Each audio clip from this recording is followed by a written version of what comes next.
అసలు ఇంత స్టోరీ వింటుంటే అసలు నిజంగా ఒక ఆడ వ్యక్తి ఇన్ని రకాలుగా చేయొచ్చా? అసలు అంటే ఆడవాళ్ళ మీద వ్యతిరేకత ఎందుకు పెరుగుతుందంటే ఇలాంటి మనుషుల వల్లే. అంటే ఒక్క మనిషితోనే ఇద్దరు మనుషులతోని గాదు. కనబడిన ప్రతి ఒక్క మొగాడితోని ఇట్లనే చేస్తున్నారంటే ఇంక ఎక్కడ ఆడవాళ్ళకి రెస్పెక్ట్ దొరుకుతది? అందరూ రెస్పెక్ట్ కావాలి, ఎయిదర్ రెస్పెక్ట్ నువ్వు కావాలి నాకు అంటే తిప్పు, నా ఖర్చులన్నీ చూసుకో, లేదు నాకు అమౌంట్ ఇచ్చే, సింగిల్ ఎజెండా. ఓకే, సో తర్వాత మీతో స్టార్ట్ అయిపోయింది ఇంకా. మీకు అంటే లిటరలీ క్లియర్ కట్గా చెప్పనా, అంటే నాకు ఆ ఆడియో రికార్డింగ్ లేవు కానీ, బట్ ఇదే కేసు సేమ్ సిమిలర్. ఎందుకు అంటున్నానంటే ఇది వినండి. వాళ్ళ ఇది ఎలా ఉంటుందంటే, ఇదే మాటలు మాట్లాడతాను, ఇలాగ లంజనే కదా, లంజలు ఇలాగే మాట్లాడతారు సాయి, లంజలు ఇలాగే మాట్లాడతారు. ఎన్నిసార్లు పడుకున్నావు నాతో ఒక్క రూపాయి ఇవ్వకుండా? కొజ్జాగా డబ్బులిచ్చి మాట్లాడు, పడుకున్న దాంతో డబ్బులు ఇవ్వకుండా ఏం బీకుతున్నావు? డబ్బులిచ్చి మాట్లాడు. సిఎస్ఆర్కి మొత్తం పంపిస్తున్నా డే 1 నుంచి, నీ విల్లా హౌస్ అగ్రిమెంట్ తో సహా. సో బేసికల్ ఏంటంటే, ఒక విటుడు వేశ్య, అది ప్రోహిబిటెడ్ తప్పైనా కూడా మరి డబ్బులు ఇవ్వాలి కదమ్మా, ఇవ్వకుండా చేయడం కూడా తప్పే. కాకపోతే ఆ తప్పును అదే తప్పుగా చెప్పాలి. సార్, నేను ఒక ప్రాస్టిట్యూట్గా అతనితో పడుకున్నాను, అతను నాకు డబ్బులు ఇవ్వలేదు, కాబట్టి నాకు డబ్బులు ఇప్పించండి అని కేసు పెట్టు. అలా కాకుండా నేను పెళ్ళాన్ని, నేను లవర్స్ని, నన్ను పెళ్లి చేసుకుంటా అన్నాడు అని చెప్పి కేసులు పెట్టడం ఈ రకంగా correct. Okay sir, what ever అది. అంటే నేను చెప్తున్నా, వీళ్ళ ఐడియాలజీ ఎలా ఉంటుందంటే, ఎయిదర్ నన్ను పోషించు, నన్ను తిప్పు, లేకపోతే డబ్బులు ఇవ్వు, డబ్బులు ఇచ్చి దుబాయ్, ఎంతో కొంత సెటిల్మెంట్. సో ఇప్పుడు అక్కడ ఎస్పీ గారితో ఆహా ఊహు అని చెప్పి ఈవిడ బాగా, ఆయన ఎక్కడ పోతే అక్కడ సార్ మీరు సూపర్ అంటే ఆయనతో ట్రావెల్ చేయడానికి ఈవిడ ఒక రీజన్ ఎత్తుకుంది. బేసికల్లీ చాలా అద్భుతమైన పాయింట్ ఏంటంటమ్మా, నేను సినిమా తీస్తున్నాను, నేను మిమ్మల్ని అబ్జర్వ్ చేస్తాను అని చెప్పి వచ్చేస్తారనమాట. ఓకే, అలా ఎస్పీ గారితో అయిపోయి తిరిగి ఆయన అబ్జర్వ్ చేసి బాగా ఆయన ఎక్కడ పోతే అక్కడ, ఆయన ఇంటికి వెళ్తే ఇంటికి కూడా వచ్చేసేది. అంటే ఇంట్లో కూడా పాపం చిన్నపిల్ల, వాళ్ళ ఆవిడ కూడా పరిచయం చేసినట్టు, పాపం చిన్నపిల్ల ఏదో సినిమా తీసుకుంటుందట. సరే అని చెప్పి ఇంకా అంటే ఒక కూతురు ఏజ్లో ఉంటుంది, ఆయనకేమో మరి 40+, 45 అలా ఉంటారేమో, ఈవిడికి అప్పట్లో 21 or 22. సో కానీ ఈవిడ ఫ్లర్టింగ్ చేసినా కూడా ఆయన కొంత చిన్నపిల్ల కదా అని చెప్పి, ఇప్పుడు ఎవరన్నా సరే నిజంగా సంబంధం పెట్టుకోవాలి అనుకుంటే పెళ్ళానికి పరిచయం చేయరుగా, తీసుకెళ్ళరు కదా.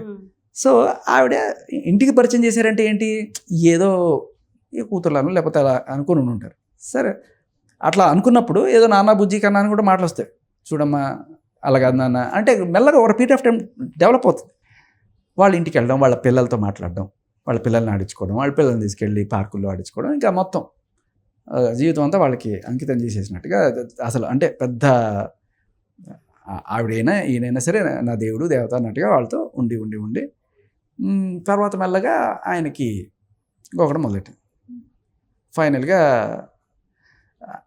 తెలుసుకున్నట్టున్నారు, ఆయన కొంచెం తేడాగా ఉంది, మొత్తానికి ఒక రోజు గట్టిగా అరిచినట్టున్నారు, ఏదో తప్పుడు కేసులు పెడుతున్నావు, ఇది కరెక్ట్ కాదు, ఇలా నువ్వు ఎంత ఇది చేసినా తప్పే అవుతుంది అని, మనం ఎవరు మొగుడు మీద పెట్టింది, రెండో మొగుడు మీద పెట్టింది, ఇవన్నీ కూడా తీసేయాలి అంటే ఆయన లేదు అని చెప్పి గట్టిగా ఏదో తిట్టారు, నన్నే తిడతావా, అయిపోయింది. వీడు నాకు పనికిరాడంటే ఏంటి, నువ్వు నాకు పనికి రాకపోతే అమౌంట్ రావాలి, లేదు నువ్వు నాకు పనికి రావాలి, నన్ను పోషించాలి, నన్ను చెప్పాలి, లేకపోతే నువ్వు నాకు అమౌంట్ తప్ప ఇంకేమీ కాదు. యు జస్ట్, ఆ అమ్మాయి వడ్డీలకి డబ్బులు ఇస్తుందమ్మా, ఎక్కడి నుంచో సంపాదిస్తుంది తెలియదు, ఇట్లా బ్లాక్మెయిల్ చేసిన డబ్బులు, అది 10 రూపాయలు వడ్డీకి ఇస్తుంది. అలా వడ్డీకి ఇచ్చిన ఒకళ్ళతో కూడా నేను మీకు మాట్లాడించగలను. సరే, అది పక్కన పెడితే ఇప్పుడు ఏంటి, ఈయన పేరు చెప్పుకొని ఆ 10 రూపాయల వడ్డీ వసూలు చేస్తూ ఉంటుంది. నాకు ఎస్పీ తెలుసు, ఏమన్నా అంటే ఎస్పీ తెలుసు అని బెదిరించడం, అందరినీ ఆయన ఏదో మాట్లాడుతూ ఉంటుంది, ఇట్లా కాదు ప్రతి ఒక్కరిని కూడా నాకు ఎస్పీ తెలుసు, నీ పని చూస్తా అని చెప్పి అక్కడి నుంచి బయ వచ్చేసిన తర్వాత ఇంకా ఆయన పనికిరాడు అనుకున్నప్పుడు, ఎలా ఎస్పీ అంటే బాగా సంపాదిస్తాడు, బోల్డెన్ డబ్బులు వస్తాయి కాబట్టి మామూలుగా ఈ చిల్లరగాళ్ళంతా 5 లక్షలు 10 లక్షలు అడిగాను, ఒకటేసారి ఒక 5-6 కోట్లు తీసేసుకుంటే లైఫ్ సెటిల్ అయిపోద్ది కదా అని చెప్పి 5 కోట్లు 6 కోట్లు బేరం పెట్టింది. మా ప్రొడక్షన్ మేనేజరు, ఆయన పేరు ఇప్పుడు కూడా ఒక లాయర్ మాట్లాడుతున్నాడు కదా సార్, ఆమెకి ఇంకా ఇంకా మీరు మొన్న డిబేట్లో కూర్చున్నారు, ఇంకా ఆమెకు సపోర్ట్ మాట్లాడుతున్నారు కదా. నేను ఆయనతో చాలా క్లియర్ కట్గా, అంటే ఒకళ్ళు మనిషి చెడ్డ అని తెలిసిన తర్వాత కూడా ఎలా సార్ డ్రగ్ పెడ్లరు ఇవన్నీ చేస్తారు, ఆవిడ చెడ్డని ఆవిడే రాసుకుంది కంప్లైంట్లో, నేను మంచిదాన్ని కాదు అని చెప్పి రాసుకున్న తర్వాత ఒక మంచి వాళ్ళు కాకపోతే ఎందుకు సపోర్ట్ చేయాలి సార్? ఆవిడ ఒప్పేసుకుంది కదా సార్, కన్ఫెస్ అయిన తర్వాత కూడా ఇంకేంటి సార్ అంటే, నువ్వు మర్డర్ చేసేసి నేను మర్డర్ చేసాను సార్ అని ఒప్పుకుంటే ఇంకేం మాట్లాడకూడదా? నువ్వు అసలు ఏం చేసావు చెప్పు, నేను మంచిదాన్ని కాదన్నా అంటే ఏం చేసావు? రాజధాని తప్పుడు కేసు పెట్టాను చెప్పు, డ్రగ్స్ తీసుకున్నానని చెప్పు, ఇవన్నీ నేను చేసిన తప్పులు అని ఒప్పుకొని నీ శిక్ష అనుభవించి పోయి తర్వాత వచ్చి మాట్లాడు, అంతేగాని నేను మంచిదాన్ని కాదని ఒక మాట రాసేసిందిట అందుకని మనమా ఆవిడ గురించి చాలా పెద్ద అతిపెద్ద ఇది, నువ్వు చంపేసి కూడా నేను మంచిదాన్ని కాదు చెప్పేసింది కదా సార్ ఆవిడ. అలాగే సార్ ఇదేనండి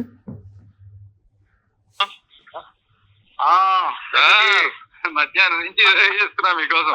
ఈయన మా ప్రొడక్షన్ మేనేజర్. ఆ love you enemy web series ఏది ఉందో దాంట్లో ఈయన ప్రొడక్షన్ మేనేజర్. ఈయన వాళ్ళకి ఏదో దగ్గర బంధువు ఏదో అవుతాడో లేదు మొత్తాన్ని కలిపింది, పుల్లారి కలిపింది, పెదనాన్న అని పిలుచుకుంటూ ఉంటుంది ఈయన్ని. ఈయన కూడా ఏదో వాళ్ళ క్యాస్ట్ ఏదో మొత్తానికి ఫైనల్గా తెగ ముద్దు చేస్తూ ఉంటాడు, అంటే కూతుర్లాని చూస్తూ ఉంటాడు అనమాట. సో సో ఒకసారి నాకు ఏదో ఎమర్జెన్సీ ఈ అమ్మాయి గురించి సూసైడ్ చేసేసుకుంటానని బెదిరిస్తే ఆయనకి ఫోన్ చేసినప్పుడు మాట్లాడినమాట. గృహప్రవేశం అయితే రాత్రి హైదరాబాద్ నుంచి బయలుదేరి వచ్చి రాత్రి 11:30కి ఎక్కే బస్సు అక్కడ వచ్చి ఆ కార్యక్రమం ఉన్నాను. మీరు వాట్సాప్ కాల్ చేశారు, అయితే ఇంటికైనా చేద్దామని మరి బయలుదేరి వెళ్తున్నాను. ఆగి ఎంత అర్జెంట్ అని చెప్పేసి అర్జెంట్ అంటే అర్జెంట్ లాంటిది సార్ ఉంది కదా మీకు. మీరు అక్కడ పెట్టుకుంటారా? మీరు బాగా మనతో స్క్రిప్ట్ రాస్తుంది కదా, కొంచెం సైకో లాగా చేస్తుంది, స్లీపింగ్ పిల్స్ మింగుతానంటది, ఇంకా రకరకాలు చేస్తుంది. ఇవాళ అయితే మరీ టూ మచ్ అయిపోయింది. స్లీపింగ్ పిల్స్ ఏమండి, నేను ఆ అమ్మాయి మంచిదని చెప్పేసి నేను కూడా దగ్గర తీసి మా ఇంట్లో గుంటూరులో అర్ధరాత్రి వస్తే మా ఇంటికి వచ్చి మా అమ్మ ఇద్దరే ఉంటారు, ఎవరు ఉండరు. ఆ అమ్మాయిని ఇంట్లో 3 రోజుల నుంచి అట్లనే బండి ఎంతో ఇదిగా చూసుకున్నా. ఆ అమ్మాయి లాస్ట్ నాకే ఇదైపోయింది. కాదు, నాకేమనిపించిందంటే ఇప్పుడు కనీసం వాళ్ళ అమ్మ వాళ్ళకైనా చెప్పాలి కదా, ఇప్పుడు ఏదైనా అయిపోతే చెప్పడానికి నాకు నంబర్ కూడా లేదు. అందుకే మీకు ఏమన్నా నంబర్ తెలిసేమో వాళ్ళ అమ్మ వాళ్ళ నంబర్. అప్పుడు నేను ఏదైనా అమ్మాయి నీకు ప్రాబ్లం ఉంటే చెప్పు, వాళ్ళ నాకు అమ్మాయి గురించి తెలియదు, అందుకే పాపం అమాయకురాలు వాళ్ళ అమ్మ నాన్నకి చెప్దాం అనుకున్నా. నాకు ఎప్పుడు నెంబర్స్ గానీ ఏమి ఇవ్వలా. నేను అమ్మాయికి సేవ్ లాస్ట్ గా అమ్మాయి నాన్న నాన్న నాన్న అంటే నేను ఎంతో ప్రేమగా చూసుకున్నా. లాస్ట్ మీతో మాట్లాడిన తర్వాత నేను అప్పటి నుంచి ఈ మధ్య నాకు కాల్ చేసింది. గుంటూరు లాలాపేట పోలీస్ స్టేషన్ కి వచ్చిందంట. వచ్చి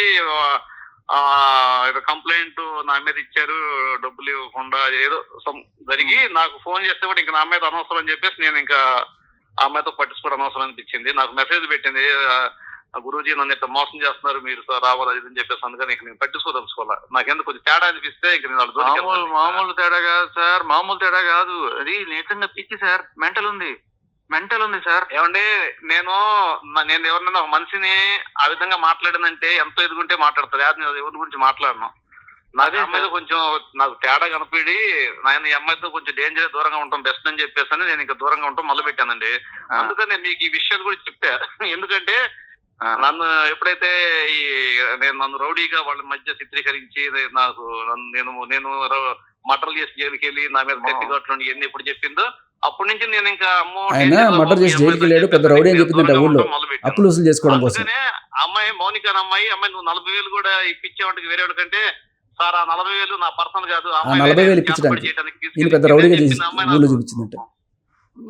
నా పరువు పోయిందని చెప్పేసి అప్పటి నుంచి నేను దూరంగా ఉంటాను. అందుకనే మీకు ఆ విషయాలు చెప్పా. అంటే మీరు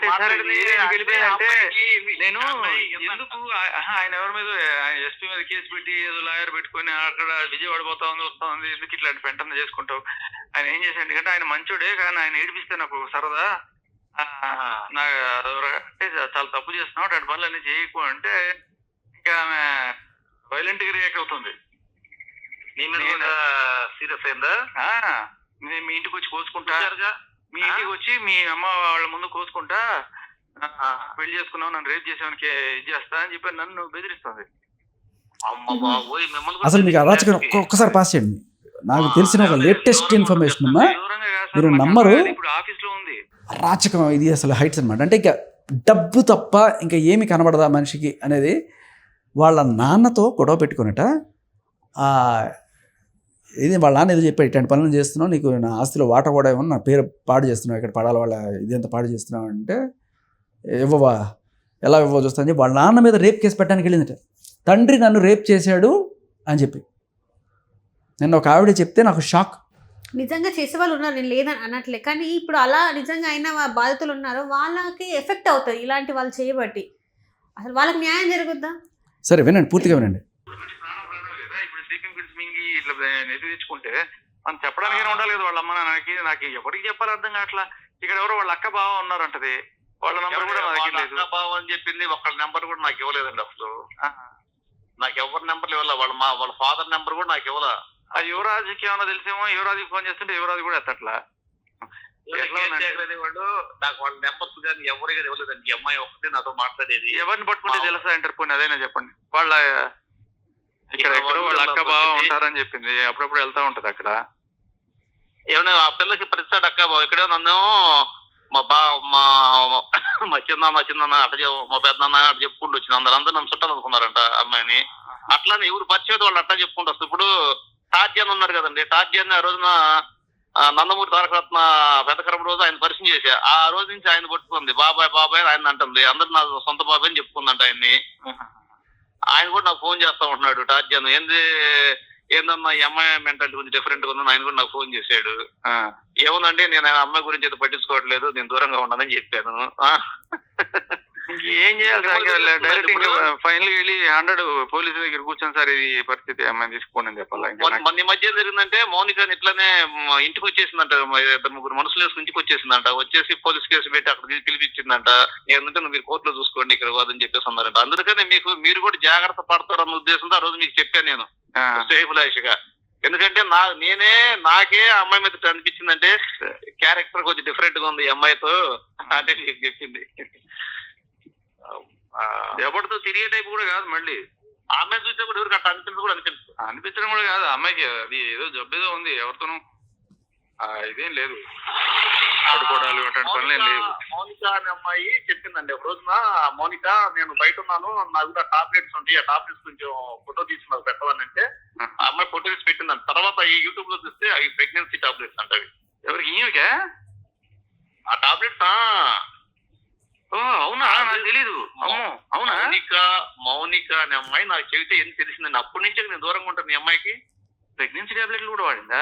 తల్లి మనకు తెలీదు, నేనే మర్చిపోయి అనుకుంటున్నా. కాదండి, ఫస్ట్ లో ప్రెగ్నెన్సీ నాకు ఫస్ట్ ఏం చెప్పిందంటే, గురూజీ మా ఫ్రెండ్ కి వాడు కడుపు చేసి ఇట్లా చేశాడు, వాడి మీద కేసు పెట్టాలి అది చేయాలని చెప్పేసి అన్నది. తర్వాత నేను అప్పుడు ఫోన్ లేదండి, అప్పుడు హోమ్ మినిస్టర్ ఆయన దగ్గర పిఏ ఉండేవాడు. ఆ పిఏ ఫోన్ చేసి ఈ అమ్మాయికి మా అమ్మాయి అనే కొంచెం ప్రాబ్లం ఉందండి ఫ్రెండ్ కదంటే, మాట్లాడితే ఫ్రెండ్ కాదండి నేనేనండి, నాకే అతను నాదే ప్రెగ్నెంట్, నేను ఆల్రెడీ అబార్షన్ చేసుకున్నాను చేసేట్టు వాళ్ళ మీద కేసు పెట్టాలి చేయాలని చెప్పేసి చెప్పినాను. ఏమన్నా నాకు ఎట్లా చెప్పిందంటే, కాదు గురించి మధ్య మీకు చేస్తే మీరు తిడతారని నేను అట్లా చెప్పానని చెప్పేసి నాకు చెప్పింది.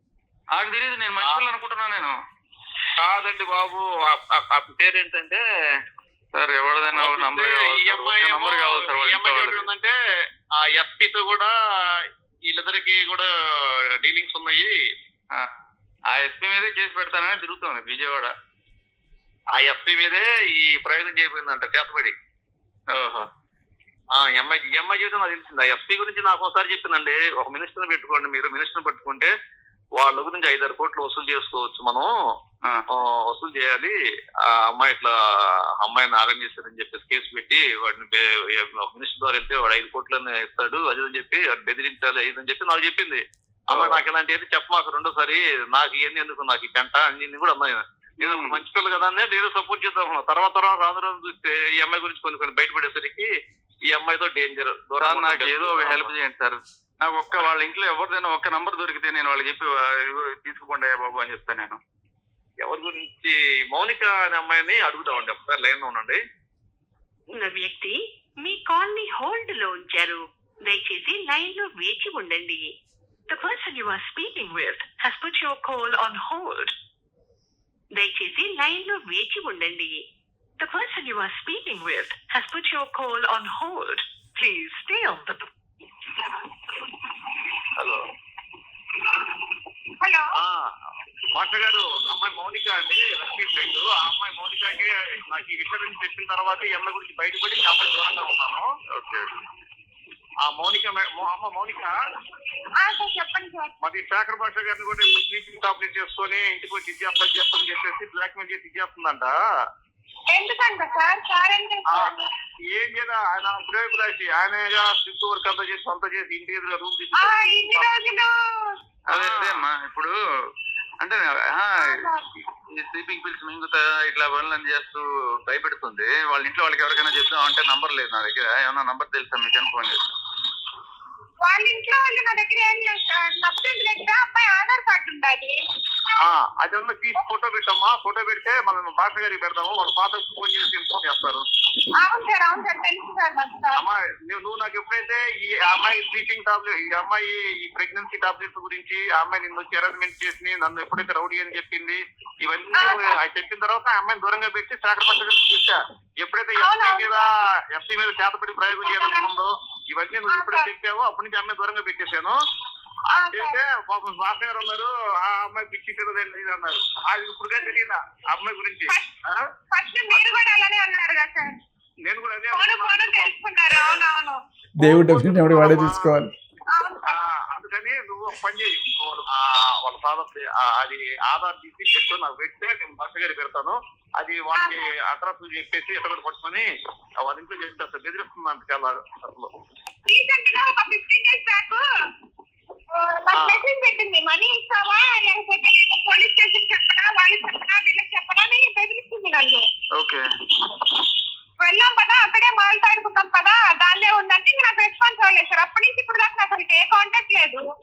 అంటే ఆ అమ్మాయి క్యారెక్టర్ ఏంటంటే లాస్ట్ అందరిని బ్యాక్ చేసేస్తుంది, మెంటల్. అందుకని దయచేసి ఆధార్ ఓకేమ్మా. మీకు ఇంకేదైనా కాంటాక్ట్ ద్వారా వాళ్ళ నాన్న నంబరు లేకపోతే ఇంకెవరైనా వాళ్ళ ఇంట్లో పెద్దవాళ్ళ నంబర్ ఎవరైనా దొరికితే ఒక్కటే పెడితే నాకు చాలా హెల్ప్ అవుతుందమ్మా. అది పెట్టేస్తాను సార్. నాకు కొంచెం టైం ఏంటి సార్, నేను 1 hour లో అలా పెట్టేస్తాను సార్. అదే అవునండి. వాడుకోవడం మాత్రమే మనిషిని అంటే వాడుకోవడం అది ఏదో రకమైన శాడిజం, అది ఏదో జబ్బు సార్ తెలియట్లే. అవునండి. అసలు ఈ అమ్మాయికి మరి వాళ్ళ పేరెంట్స్ అయినా ఇంత అమౌంట్ ఎక్కడి నుంచి వస్తుందండి? ఇతర బ్లాక్ మెయిల్ సంపాదిస్తున్నాయి అనుకుంటాను నేనైతే. వాళ్ళు బ్లాక్ మెయిల్ చేయడం, ఇప్పుడు వీళ్ళకి డబ్బులు ఇచ్చింది, దగ్గర 40 లక్షలు ఇచ్చింది, ఇలా వడ్డీలు ఇప్పుడు ఉంది. ఈ డబ్బులన్నీ ఎట్లా వస్తున్నాయి అంటే పేరెంట్స్ ఎందుకు ఇస్తారండి పెద్ద డబ్బులు? అసలు వడ్డీలు తీసుకోమని ఇస్తారు వాళ్ళు మా పేరెంట్స్ ఆడపిల్లకి. అలా ఏంటంటే సార్ నిద్ర మాత్రలు మింగానని చెప్తుంది. నేను చూపించి నాకు వీడియో తీసి నిద్ర మాత్రం మింగుతున్నానని చెప్తుంది. పూర్తి నమ్మది చచ్చిపోతుంది అని చెప్పి నేను వస్తే ఆఫీస్ తలుపులు వేసేసి రావద్దు అది ఇది అంటది. ఇంకా సరే మళ్ళీ వెళ్ళిపోతావు అంటే మళ్ళీ ఫోన్ చేసి ఎక్కడ పోతావు మళ్ళీ రా అంటది. నా ఇదే పని అయిపోయింది సార్. టార్చర్ సార్, మామూలు టార్చర్ కాదు. వెళ్తే రమ్మంటది, ఊరికి కలిపేస్తుంది, ఇదే గోలన్నమాట. ఇప్పుడు అర్థమైంది కదమ్మా. అసలు ఏంటి సార్, అసలు ఆమెకి అంటే చేతబడి చేయించే ప్రయోగాలు కూడా చేస్తుంది అంటే ఆమె అసలు అమ్మ. ఆవిడ్ని అక్కడి నుంచి పంపించడానికి మేము చాలా కష్టపడాల్సి వచ్చింది. ఫైనల్లీ వెళ్ళిపోయిందా ఇప్పటికి? ఇప్పుడు మీ లైఫ్ లో లేదు అంటే అక్కడ లైఫ్లో లేదు, కానీ అక్కడి నుంచి వెళ్ళిపోయి ఇప్పుడు ఎస్పీ లైఫ్ నుంచి వెళ్ళిపోయి ఎట్లాగైతే ఎస్పీ మీద చేతపడి చేయించి చంపించాలనుకుంటుందో, అయ్యో మీకు తెలియదు ఎస్పీ పిల్లల్ని కూడా చంపించేద్దామని చెప్పి కాల్ నా దగ్గర ఉంది. ఎస్పీ గారి పిల్లల్ని చంపించేస్తానన్న కాల్ రికార్డింగ్ నేను మీకు వినిపిస్తా.